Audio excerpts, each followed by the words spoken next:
And as I said earlier, locally, this is expected to be top of the agenda when workers' organizations from around the world meet in Johannesburg this weekend. NUMSA is saying it's excited. It will be hosting the third International Dilemmas of Humanitarian Conference in Johannesburg. That will be at Constitutional Hill. And let's speak to Phakamile Hlubi-Majola, NUMSA National Spokesperson. Phakamile, thank you for joining us as always.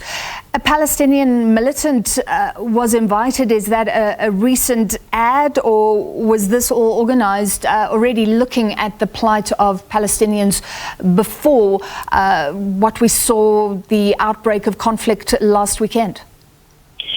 Good afternoon, Francis, and good afternoon to your viewers, and thank you so much for having me on your show. So yes, the Dilemmas of Humanity conference, which is taking place this weekend, was always going to have representatives from Palestine. What this conference is actually about is a gathering of more than 300 delegates from South America, from North America, from Asia, from all over the African continent, coming from different working class formations, trade unions, landless people's movements in Brazil like MST and Abahlali Jondolo here in South Africa, all progressive working class formations who are gathering to debate and discuss the question of, the crisis facing humanity.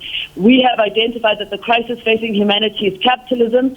So this conference will really be looking at how do we build socialism in our lifetime, how do we combat capitalism, and how do we find viable solutions.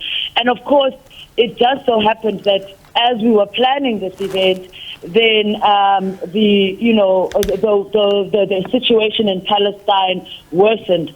So we are, of course, honored to have Leila Khalid, who is a Palestinian militant who's coming tomorrow and will be one of the key speakers.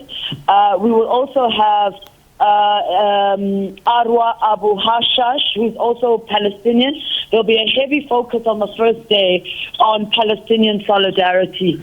And of course, the Minister of International Relations and Cooperation, Minister Nalendi Pandor, will be among those who's making an opening address. Phakamile, the Middle East is a crisis that has been blamed on many things. British actions originally in the Middle East before they left, fear, a fight for identity or land or survival. But can you link what's happening there to capitalism?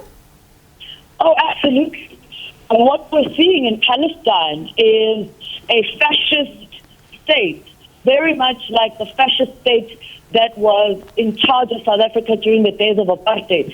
So you've got a settler colonial state, which is Zionist Israel, which has effectively has stolen land from the Palestinian people over more than 7 decades. And whilst it's been stealing land and imposing itself on Palestinian people, it has built what is officially known as the biggest open-air prison in the world. It has subjected Palestinian people to violence, to daily brutality, to strip them of dignity. It has denied them of health care. It has massacred their children. So, it's quite shocking for us to see and hear people like Joe Biden, the American president, saying, denouncing Palestine and Hamas for its actions.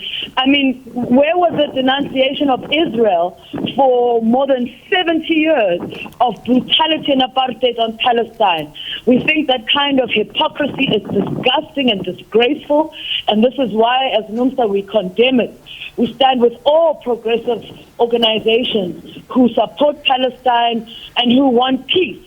And the facts are, the only way that there will be peace in Palestine is if Israel stops imposing apartheid on that country. We would not be here if Israel was not the brutal, fascist, violent state that it is. All right, thank you. NUMSA National Spokesperson Phakamile Hlubi-Majola.